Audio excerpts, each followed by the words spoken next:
বর্তমান দিনে আমার মতো কিছু কিছু কীর্তনিয়া খুব খারাপ লাগে বাবা। যে ব্রাহ্মণ, যে বৈষ্ণব, যে বেদ, যে উপনিষদ, যে গীতা, যেগুলো আজকে থেকে ৫,৫০০ বছর আগে ভগবান কৃষ্ণের মুখ নিঃসৃত বাণী। গীতা কি? সাক্ষাৎ ভগবান। মানুষ মারা গেলে গীতা দিতে হয়।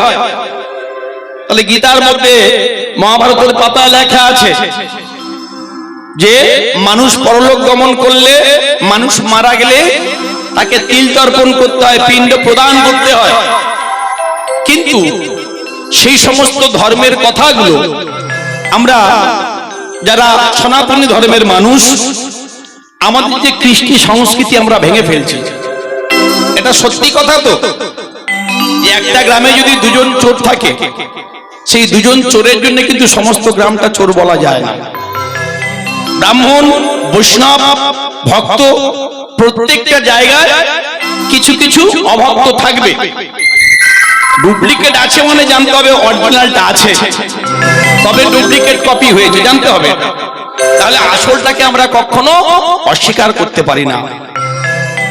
ভগবান শ্রীকৃষ্ণ জগতের বাপ, তারে যে না ভজে তার হয় জন্মে জন্মে মহাপাপ। এতে চাংশ কলাপুংশ কৃষ্ণস্তু ভগবান স্বয়ং। কথাগুলো মনে রাখতে হবে মায়েরা। হরি বল। যে গীতা, যে ভাগবত আমাদের অলংকার, মহামূল্যবান সম্পদ। সারা পৃথিবীর দিকে তাকিয়ে দেখুন, প্রত্যেকটা দেশ, সমস্ত দেশের মানুষ আমাদের দিকে তাকিয়ে আছে। এই যে কুম্ভের মেলা, এত কোটি মানুষ গেল, ৬২ কোটি মানুষ, কিছু তো একটা মাহাত্ম্য আছে। আমরা না হয় চুনোপুটি গিয়েছি, ভালো করে তাকিয়ে দেখুন, বড় বড় ফিল্ম আর্টিস্টরা সবাই গেছে, আপনারা প্রত্যেকের কাছে ফোন আছে। সব থেকে বড় যে ফোন কোম্পানি, অ্যাপেল কোম্পানি, কমলা হ্যারিস, তিনি কুম্ভের মেলায় ওই ত্রিবেণী সঙ্গমে স্নান করে হিন্দু সনাতন ধর্মের মালা হাতে নিয়েছেন, নাম হয়েছে কমলা। তাহলে ওখানে অমৃতপুরে ছিল ৪টি জায়গা, সেই ৪টি জায়গার মধ্যে ত্রিবেণী সঙ্গম একটা জায়গা। এখন যুক্তির খাতিরে যদি আপনি আসেন, এখনো কি সেই অমৃত আছে? বিশ্বাসী মিলায় বস্তু তর্কে বহু। যদি বিশ্বাস না থাকে, আপনি যত দামি ওষুধ খান, আপনার রোগ জীবনে সারবে না। বিশ্বাস করতে হবে আপনাকে। বর্তমান দিনে বিশ্বাসটা কোথায় গিয়ে দাঁড়িয়েছে? আমরা সন্তান জন্ম দিয়েই খালাস, কর্ম করতে পারি না। সন্তান বাবার নামের পাশে বাবার নামটা ভাইরাস লিখে সেভ করে রেখেছে। সমাজটা কোথায় চলেছে? এই সনাতনী শিক্ষাগুলো আমরা দিতে পারি না। আপনি আচরি ধর্ম অন্যের শিখায়, নিজে না ধর্ম আচরিলে অন্যের শিখানো না যায়। সঠিক সন্তান তৈরি করতে গেলে আগে আপনাকে সঠিক হতে হবে। কারণটা কি? যুক্তি বলছে ওই যে প্রয়াগের জলে, ওটা একটা মহাতীর্থ স্থান। সব থেকে বড় কথা, যে সমস্ত সাধু মুনি ঋষিদের আপনাদের চরণ ধরে আমি ৩ বার গেছি বৃন্দাবনে, তাদেরকে কোনোদিন দেখতে পাওয়া যায় না। যারা হিমালয়ের গহ্বরে, হরিদ্বার থেকে উপরে যারা আত্মগোপন করে থাকে, সেই সমস্ত সাধু মুনি ঋষি এখন তাদের দেখতে পাওয়া যায়। তারা ভগবানকে ডাকে। কেউ একটা ফল খায় সপ্তাহে, কেউ খায় মাসে একটা, কেউ লতাহারি, অনাহারি, বাতাহারি হয়ে আছে। কে বলে সাধু নেই? তা সেই সমস্ত সাধু, সেই সমস্ত পণ্ডিত, ব্রাহ্মণ, বৈষ্ণব, কত ভক্ত তারা স্নান করেছে, আর তাদের সেই ভক্তির পরশটা, অঙ্গটা জলের সঙ্গে মিশে গেছে। সাধারণ জগতের মানুষ যাচ্ছে, হৃদয় গৌর হরি বল বলে হরি বল। ভক্তি যার কৃষ্ণ তার সর্বশাস্ত্রে কয়, অন্তরে ভক্তি না থাকিলে কৃষ্ণ দেখিলেও কিবা হয়। পুষ্প আপনার জন্য ফোটে না, পরের জন্য তোমার হৃদয় কুসুমকে প্রস্ফুটিত করিও। সকলের তরে সকলে আমরা, সবাই আমরা পরের তরে। ভালো খেলাম, ভালো পড়লাম, বাড়ি বানালাম, সন্তান উৎপাদন করলাম, চলে গেলাম, ওতে কোনো লাভ নেই। হরি বল। ভক্তি আমার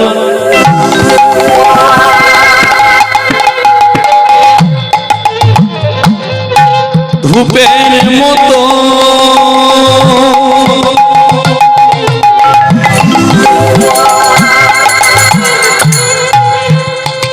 পরিণতি কিন্তু 50 টাকা প্যাকেটের ধূপকাঠির যা পরিণতি আর 5 টাকা যে ধূপকাঠি একই, উড়ে গেলে সবাই ছাই। এখন প্রশ্ন এখানে, যারা আমরা হরিনাম শুনছি তাহলে আমাদের লাভ কি, যারা শুনছে না তাদের লাভ কি? লাভ একটা জায়গায় আছে। এই হচ্ছে ভাগবতের কথা। গোপা গোস্বামী মহারাজ টিকার মধ্যে বর্ণনা করেছেন কি লাভ। হরি বল। বলছে বিষহীন সর্প, যে সাপের বিষ নেই, ছোটে না তো হাঁটে না, কাউকে কাটে না। হরি বল। যে সাপের বিষ নেই, একবার নয় 100 বার ছবল মারতে পারে, একটা ক্ষতের সৃষ্টি হবে, জ্বালা যন্ত্রণা কিছু হবে না। কিন্তু বিষ আছে যদি একটা, কেউটের বাচ্চা যদি একবার মেরে দেয়, বলো হরি হরি বল। বলছে যারা কীর্তন শুনছে এরা ভগবানের দাস, কৃষ্ণের দাস, নিত্যানন্দের দাস, গৌরাঙ্গ সুন্দরের দাস। যখন তোমার শেষের দিন আসবে, নিদান কাল আসবে, হরিনাম করো জীবার সব মিছে, পালাবার পদ নাই, তাকিয়ে দেখো জম আছে পিছে। পার্থক্য কি, তফাৎ কোথায়? যখন শেষের দিনে আমাদের সামনে আসবেন যমদূত, যারা কৃষ্ণ ভক্ত তাদেরকে বেঁধে নিয়ে যাবে না, মানুষকে পাশে বেঁধে নিয়ে যায়, পাশে বাঁধতে পারবে না। এসে বলবে ওগো কৃষ্ণ ভক্ত তুমি চলো, তোমাকে স্পর্শ করার অধিকার আমার নেই, কিন্তু আমার কর্তব্য, আমার ডিউটি, আমার ধর্ম আমায় পালন করতে হবে। দেখবেন মানুষের মরণটাও দেখার দরকার আছে বাবা। আর যারা আশ্রয় করেনি ভগবানকে, যারা ভালোবাসে না, যখন এসে যমরাজ দাঁড়াবে সঙ্গে সঙ্গে কি হবে? যমের দূত যখন এসে দাঁড়াবে কি হবে? 9টা দ্বার আমাদের নিচের দিক থেকে মলমূত্র নির্গত হয়ে যাবে, আর মলমূত্র নির্গত হলেই তাকে পশুজনী প্রাপ্ত হতে হবে। নিতাই গৌর হরি হরি বল। মন্দিরে ধূপ জ্বালিয়ে দিলে হবে না, মন্দিরে ধূপটা মা কালীর সামনে জ্বালিয়ে দিয়ে মায়ের চরণের দিকে যেমন লক্ষ্য করবেন, তেমনি ধূপটার দিকে দেখবেন নিজে পুড়ে শেষ হয়ে যায়, সুবাসটা জগৎকে বিলিয়ে দেয়। ভক্তি আমার ধূপের মতো,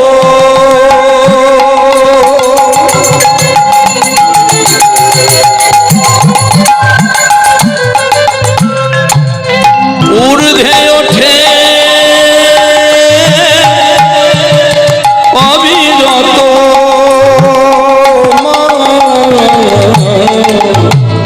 আবার শিবলোকের দেবতে উড়ে, শিবলোকের দেবতে বলে আনছি চরণ, পরশিতে পরশিতে মা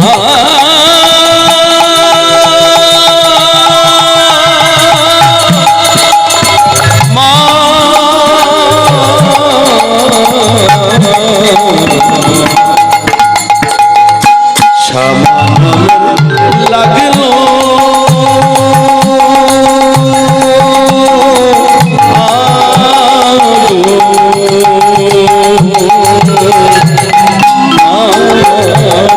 দেহ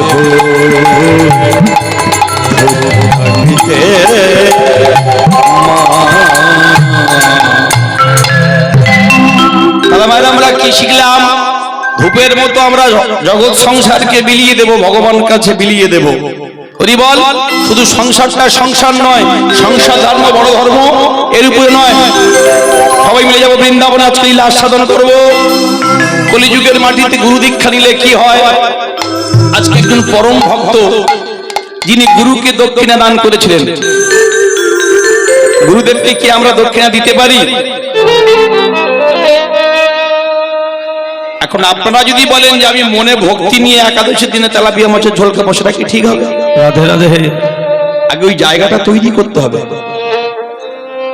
সিদ্ধান্তটা কি? ভালোবাসা জায়গাটা দেখুন, মায়েরা হাসলে হবে না, সকালবেলা মলত্যাগ করতে বসেছেন গঙ্গার পারে, আর গঙ্গা হঠাৎ দেখতে পেয়েছেন যে গঙ্গা দিয়ে একটা ছোট্ট কচি শশা ভেসে যাচ্ছে। মলত্যাগ করতে করতে উঠে গিয়ে শশাটা হাতে ধরে বলছে, মা পতিত বাবুনি, তুই শুদ্ধ করে দে, সময় তো চলে যাবে, যদি মাকে আর সেবা না দেওয়া হয়। শশাটা নিয়ে ছুটতে ছুটতে ছুটতে ছুটতে মন্দিরে মা ভবতারিণীর সামনে গিয়ে দাঁড়িয়েছে। মা, তুই তো জানিস তোর পাগল ছেলে, আমার তো কিনে দেওয়ার ক্ষমতা নেই, তুই জানিস। দেখ দেখ দেখ কি সুন্দর একটা কচি শশা, এই দেখ গঙ্গা দিয়ে ভেসে যাচ্ছিল রে, আমি তোর জন্য এনেছি, দেখ না, একটুখানি খা, খা না, একটুখানি খা, খাবি না? মা ভবতারিণী সাক্ষাৎ মৃন্ময়ের ভিতর থেকে প্রকট হয়ে ছেলের দেওয়া সেই শশা খেলো, ছেলে খেলো, মা খেলো, মা খেলো, ছেলে খেলো। আচ্ছা বলুন তো মায়েরা, যারা সন্তানকে ভালোবাসেন, সেই সন্তানের যদি মলত্যাগ পায় আর সেই সন্তানের হাতে কোনো খাবার থাকে, ছোট্ট ছেলেটা যখন বলে মা, মা তুমি এটা ধরো, তুমি এটা ধরো, কোনো মা কি সেই সন্তানকে ঘৃণা করে? কোনো মা কি ভাবে আমার সন্তান অচ্ছুত, আমার সন্তান অপবিত্র, আমার সন্তান এখন অসুচি? এই তো মায়েদের ভিতরে মমত্ব, আর মায়েদের ভিতরে এই মমত্ব ভাবটা আছে বলে চলে যান বীরভূমের মাটিতে জয়দেব পদ্মাবতী, ভগবান গোবিন্দ গেলেন মা পদ্মাবতীর কাছে। দেখুন মহাভারত খুলে বিদুর গেছেন স্নান করতে, আর পরাশরী বসে আছেন, কলাগুলো নষ্ট হয়ে যায়, কৃষ্ণ তো আর এলো না, কলা কি আর কৃষ্ণকে খাওয়ানো হবে না? এই হচ্ছে ভাব। আপনি যদি ভগবানের জন্য কিছু করেন, তার বেনিফিট ভগবান ঠিক আপনাকে দেবে, কিন্তু মর্কট বৈরাগ্য করলে হবে না। আগে নিজের ভাবটাকে তৈরি করতে হবে। প্রতিদিন সকালে উঠে আয়নার সামনে আগে নিজেকে দর্শন করুন, যা আছে বিশ্ব ব্রহ্মাণ্ডে তাই তো রয়েছে দেহ ভাণ্ডার, এটাই তো সেই 84 কোষ বৃন্দাবন, এখানে সব আছে। গুরু চরণ ধরতে হবে, গুরুর চরণ ধরে জানতে হবে, ভাবের ঘরে প্রবেশ করতে হবে। যার ভাব নাই তার কিচ্ছু নেই, তার সারা জীবন অভাব আর অভাব। আর যার ভাব আছে তার সব আছে। দেখবেন সংসারেও মান পায়, সমাজেও মান পায়, ভগবানের কাছেও স্থান পায়। কিন্তু ভাবের ঘরে যদি চুরি করে ফেলি খুব মুশকিল হয়ে যাবে। যতই যাও না মন্দির মসজিদ, যতই যাও না তীর্থস্থান, আর নিজের ঘরের বাবা মাকে না প্রণাম করলে তুমি কোনোদিন পাবে না ভগবান। তাই গৌর হরি বল। তোমার আগে ভগবান বসে আছে বাড়িতে, তুমি তাদেরকে ভালোবাসতে পারলে না, তুমি তাদেরকে কোনোদিন প্রণাম করো না, তুমি যাচ্ছ বাবা মহাদেবের কাছে তার সাথে জল ঢালতে, বাবা মহাদেব তোমার জল নেবে না। রাজস্থানের বিঠালজি পিতা মাতার সেবা করছেন, এত সেবা করছেন, দেখে ভগবান এসে দাঁড়িয়েছেন, আমার দিকে একটু তাকাও, আমি মন্দিরের ভগবান। কত বড় একনিষ্ঠ ভাব। বলেছিল হে ভগবান, আগে আমি আমার পিতার সেবা করব, তারপরে তোমার সেবা করব। ভগবান দাঁড়িয়ে রইলেন। এটাই তো সেই ভাব, একনিষ্ঠতা, একাগ্রতা, বিশ্বাস আর ভক্তি। হরি বল মায়েরা। তাহলে গৌরচন্দ্রীকে আমরা সমাপন করব। আমরা যেখানে থাকি না কেন, বিদেশে থাকি, দেশে থাকি, যেখানে খুশি আমরা থাকি, কোনো দুঃখ নেই, কিন্তু দিনের মধ্যে প্রত্যেকটা দিনকে 4 ভাগে ভাগ করে নেব। 4 ভাগে ভাগ করে নিয়ে একটা ভাগ সময় আমরা ভগবানের জন্য রাখবো। চিন্তা করতে হবে এটা। তবে অপরাধ দেবেন না, বর্তমান দিনে তো একটা বড় ফ্যাশন হয়ে দাঁড়িয়েছে গোপাল নিয়ে ঘুরে বেড়ানো, ট্রেনে বাসে সর্বত্র দেখতে পাই। আগেই বলেছি লোক দেখানো জগৎকে ভণ্ডামি দেখানো যাবে না, তাহলে খুব খারাপ। তাহলে ভগবান বড় মন্দির করে রেখেছি, মন্দিরের মধ্যে বিগ্রহ এনেছি, আর মন্দিরের ভগবানের সেবা দিচ্ছি বেলা 2টোর সময় না। শাস্ত্র কি বলছেন দেখুন, বলছে 10টায় সেবা নেয় দেবতা, 12টায় খায় বীর, বাদ বাকি যা খায় সব অসুস্থ শরীর। বর্তমানে তো আমাদের ফ্যাশন হয়ে দাঁড়িয়েছে বেলা 3টের সময় খাওয়া, নাকি? হরি বল, হরে কৃষ্ণ। জাগরিকার যাব না, এইবার বলছে রঘু গৃহেতে বা বনেতে থাকো, হরি হরি হরি হরি হো।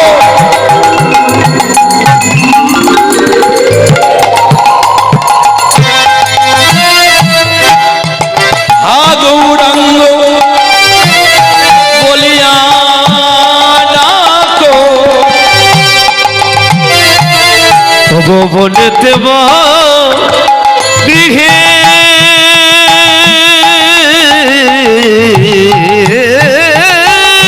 থাকো। উলুধ্বনি মায়েরা, উলুধ্বনি। হা গৌরাঙ্গ বলে হা ডাকো, এদা নরোত্তম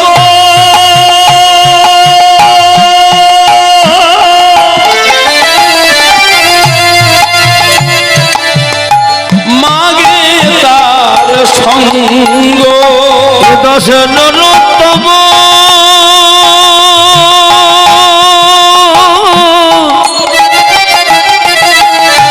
দাস বাঘেশ। ওহে কলির ভক্তগণ, তোমরা একবার বলো, আমি 99 বার বলবো। দশ নরোত্তম কেঁদে বলে, দশ নরোত্তম